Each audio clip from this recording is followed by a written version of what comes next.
Hey everyone, it's Alex, and today I'm going to be reviewing The Snowman by Nesbø. This is a Norwegian crime thriller about Inspector Harry Hole, who investigates a case about a woman who's gone missing. She's a mother, and her young son discovers one night that she has just disappeared and that her scarf is now on the snowman in the yard.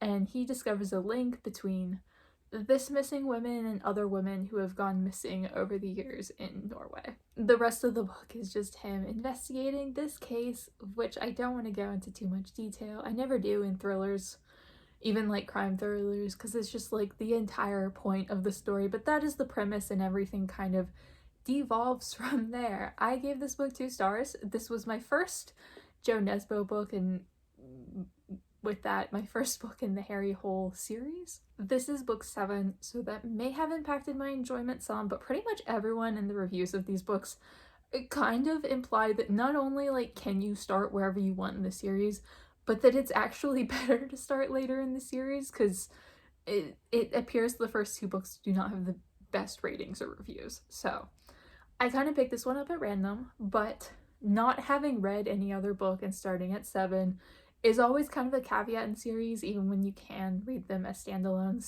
So I wanted to open with that, but did not enjoy this one at all. So I'm going to be talking about a few different points. I took notes. I haven't filmed a book review in so many months, so I'm feeling very weird and uncomfortable about this, but we're going to do it and see how this turns out. So my biggest issue early on in this book was just how much was going on.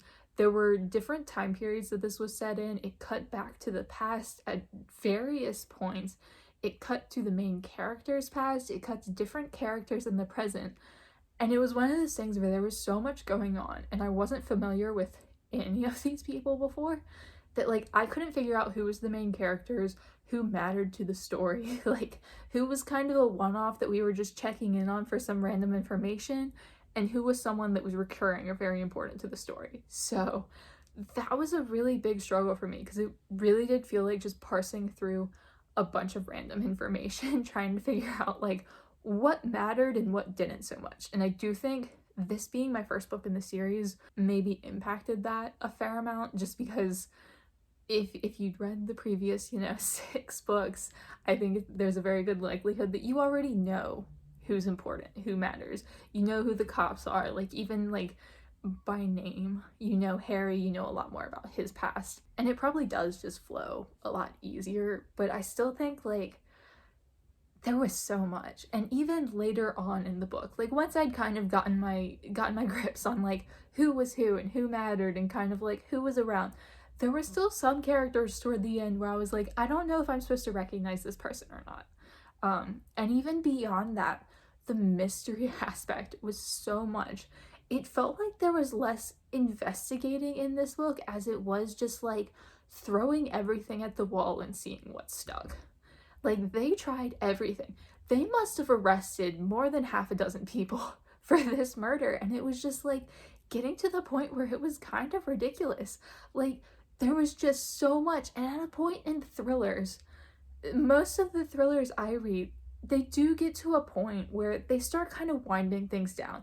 They stop adding like new information and new ideas about the murders, not at the very end, but like so that they can like do actual investigating, so that the reader can kind of follow along and see them put the clues together that we already have, until they hit the big reveals at the end of like who's done it and why and like all of that. But this was just kind of like, it kept going.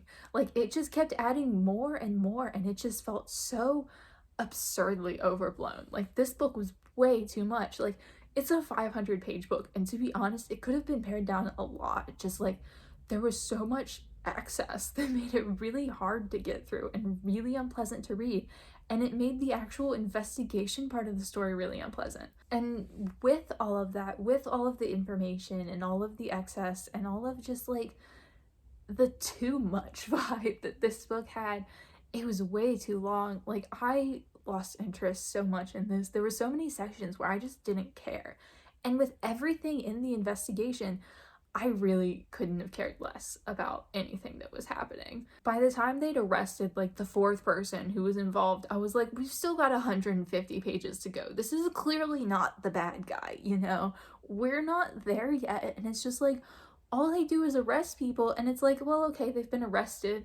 The book's not half over yet. It clearly wasn't them, so you can cross them off your list of suspects. And then it's like, okay, well, by the time you get to the end, there's literally only one person. Like, unless we're going into the realm of the actual absurd, there's only one person, and it was the one person who was honestly pretty obvious from the very beginning, just like based on what made sense and what was going on in the book. And it actually tells you pretty early on who it was if you just like put two and two together, which Harry Hole is apparently incapable of. He's not a great detective. He did nothing impressive in this book, but everyone was like, oh yeah, he's amazing. And like, I genuinely didn't understand that. I didn't understand why everyone was so impressed by him, because he did nothing except just like point his finger at everyone, and then like 5 minutes after pointing his finger at them, he'd be like, oh, well, actually, I don't think they did it, after like he convinced everyone that they had.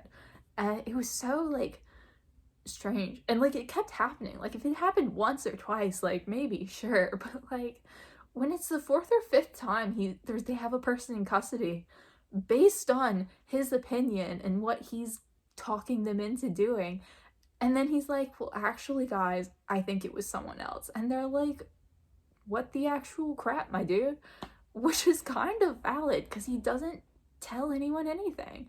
Like, I genuinely didn't understand why he couldn't just, like, investigate with other people. He was just constantly doing it on his own, and he wasn't doing a very good job of it. Like, he had terrible instincts. He had terrible actual investigative practices. He didn't really interview anyone at any point in the book. He asked like a handful of questions, but only when he had his own foregone conclusions. Like, he knew what he was trying to get from them, and he just got bamboozled so many times by so many different people that it was kind of funny. And somehow, despite all this, every female character in the book who was not a victim was just throwing herself at Harry Hole. I don't know why. He was not a great detective. The author went out of his way to describe how ugly Harry Hole was on several occasions. Ugly was actually the word that he used. And all of these women, especially ones who he was like were particularly beautiful women, were just throwing themselves at him, which was odd. Didn't make sense. Like, unpleasant person, bad detective, ugly, alcoholic. He had very little going for him. And so many times women were just like, what do you want to do to me? Like, in this weird sexual way. It was really uncomfortable. And just in general, the way Joe Nesbø writes women was unpleasant. The majority of this book centered around the concept of women as whores. Just based on the language that Joe Nesbø was using in this book. Women are whores. That's kind of the principle that the serial killer is operating under. And I've read a lot of books where like specific cops characters or like the murderers obviously hate women, but this was one of those books where it just felt like the author hated women. Like, it wasn't that the serial killer was killing women who he thought were whores. It was that the way this book wrote every single female character, they were either the victim or a whore, and usually both. And it was really disgusting. And I think, from what I remember, there was a lot going on in this book, but every major female character who wasn't a victim was a love interest of the main character, which is just, I don't understand why male authors do this so much, because this is by far not the first time that I've read that in a book. And it's just like, you read thrillers, crime thrillers especially, written by men, and all the women are either victims or love interests, and it's like, does something else not exist? Like, can a woman not just exist in these books without wanting to have sex with the main character? Because I don't know why they would. There was no motivation for that whatsoever, apart from the fact that he was the main character. Super gross. Those were my major issues with the book. Basically, the hatred of women that kind of seemed to permeate through this entire narrative.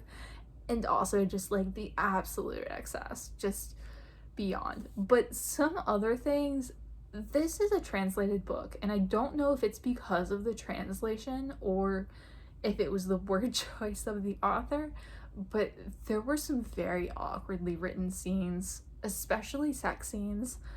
Like, I don't want to hear about how a man is banging his hips into a woman's hips during sex. Like, banging is a weird word to use there, and it was used like multiple times. And then it was like there was a lot of like little awkward things like that I don't know if it's just because this is the translation, but like especially during the sex scenes it made me uncomfortable, and like lots of weird euphemisms during the sex scenes too, which always makes for a much more uncomfortable read.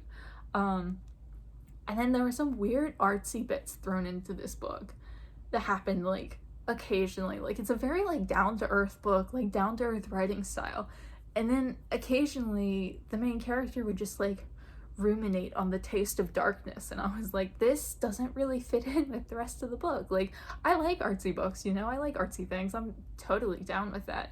It was just like, for such a down-to-earth book, down-to-earth main character and like story, and then to just like randomly go off about the taste of darkness was very out of place.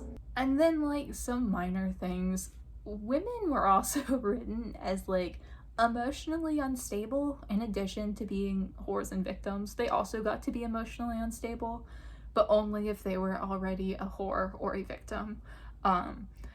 And literally one woman was on her period, or she claimed she was on her period, and just like randomly sobbing, and Harry Holt, the main character, was like bench pressing or something, because like he's a dude, this is what dudes do, and asked her for help because his weight was too heavy, he couldn't get it up.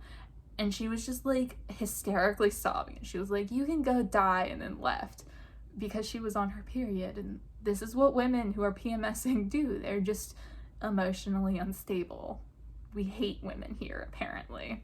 And then the final thing, which is such a small thing but bothered me so much, like maybe more than anything else in this entire book, and it's so like minusculely ridiculous, but no one ever questioned it.